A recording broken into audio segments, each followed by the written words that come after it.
Let me explain it. All right, so as you can see here, they give all kinds of different years of birth, but basically they say anybody that is born in 1943 or after, okay, so obviously here we are well beyond 1943.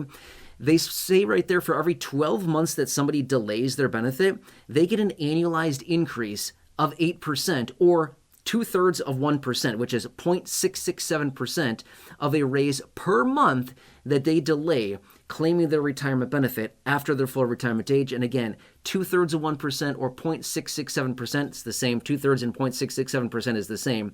But anyway, that translates into 8% over the course of the entire year. Could you imagine that? An 8% raise? Now think of this. A couple years ago, we did get an 8.7% COLA. It's not what I'm talking about here. I'm not talking about a COLA. I'm talking about an 8% raise simply by waiting to claim your benefit. And that's permanent, forever, that you will get that. And your COLA will be compounded on top of that. I mean, you could be stacking cash like crazy here, okay? But what's the catch? Like, what do you need to know here? Because, like, this sounds way too good to be true. It's not too good to be true. It is absolutely available for everybody. But here's what you need to know about it. You would need to wait until after your full retirement age to claim your benefit. Now, in this screenshot, they gave a couple examples there. Somebody who has a full retirement age of the age of 67 and who would wait until the age of 69. So they waited 2 full years after their full retirement age to claim their Social Security benefit, right? So that's the example right there on the Social Security website. So I'm literally just giving the example that they gave. But anyway, in this case right here, the person waited 2 full years after their full retirement age to come in and claim their retirement benefit. Sounds like a long time to wait. I agree with you. But guess what? In this example right here, this person locked in literally a 16% raise above and beyond the COLA, which is compounded on top of that, that they would get forever. A 16% raise to their benefit, 8% per year that they would get. And again, that's forever. That's a lot. That's a lot of money. Think of it this way.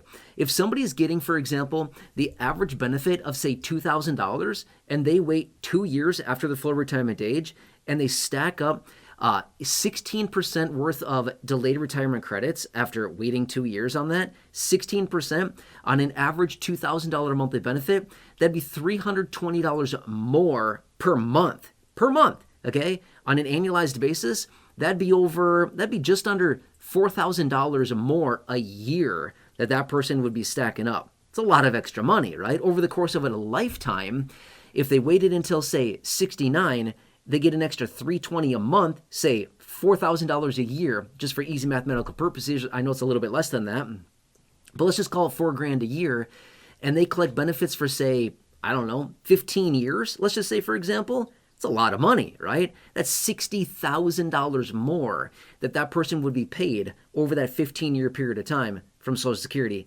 just by waiting 2 years, okay? Now, again, I know that this is not feasible for everyone. I totally recognize this is not feasible for everyone, okay? But it is an option that is available for Social Security retirement beneficiaries. Now, let me give you some quick statistics on this because this is actually pretty interesting. Roughly 66% of beneficiaries file for the benefit between the ages of 62 and their full retirement age. Roughly 24% of beneficiaries file for the benefit right at their full retirement age, or, right between that range there.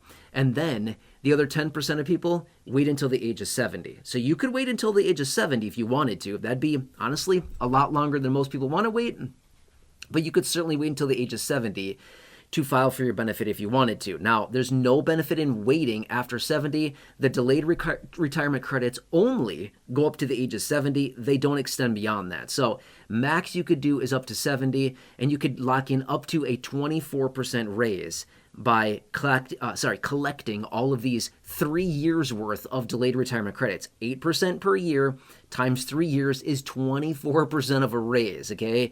But again, remember, only 10% of beneficiaries do that. So I'm not saying that this is for everybody, okay?